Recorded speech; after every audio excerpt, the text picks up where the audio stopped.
Okay, here we are, Matthew Russell Lee, Inner City Press, here at the Southern District of New York Courthouse. Today, Monday, February 3rd, 2025. Now, of course, rather late to the party, people have been jumping in on the Eric Adams possibly getting the case dropped and calling into question the independence of the sovereign District of New York. But I mean, there are other ways to skin the cat. Could they have him plead down to a misdemeanor? If they just drop it, it'll be something. There's other coverage how Andrew Cuomo is getting ready with a pack to jump in. The question is, if the cases are dropped, do people then say this proves even more so that there needs to be an opponent? Of course, Andrew Cuomo himself had this SDNY case that we were covering, so we've got our eye closely on that, particularly on the decision of the interim U.S. Attorney for the Southern District of New York. But today, in a parallel universe, in a civil case, it appears that we'll be able to be covering the Blake Lively Baldoni slugfest. There was supposed to be an initial pretrial, an initial conference basically in the case, but it's been moved up amid massive 100-page complaints and counter-complaints, including emails during the production of the movie It Ends With Us, and also attempts or requests to shut down Baldoni's attorney from putting these emails online and polluting the jury pool. Of course, the trial wouldn't be until May 2026.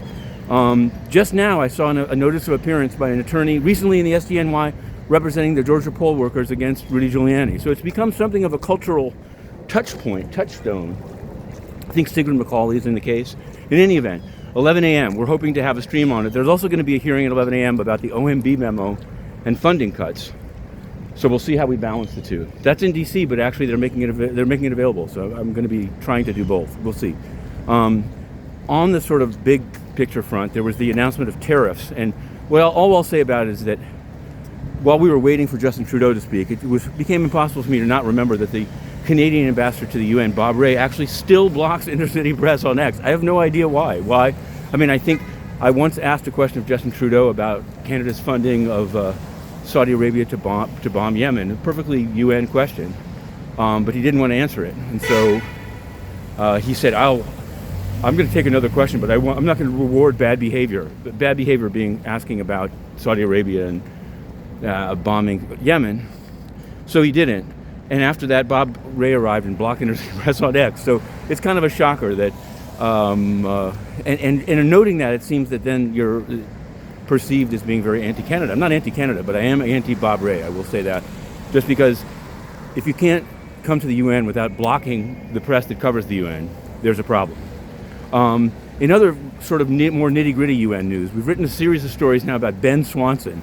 He's the now outgoing head of the Office of Internal, OIOS. It's the investigative unit, basically the cover-up unit for Antonio Guterres. He's leaving February 6th. There's much to be said about him. He never investigated the roughing up of Inner City Press, but he was involved in the cover-up of UNRWA. So I think there's a news story there for someone that we're not allowed in the UN, but there's a news story there that the man who covered up UNRWA is now leaving February 6th. They set up a website to be able to sort of praise him, and then they blocked it with a password because people started putting up nasty and true behavior. Now look behind me. It's true. It's true. This is for the Blake Lively Baldoni case. It's almost like Robert Menendez all over again. Inner City Press, we're going in to cover it. To be continued.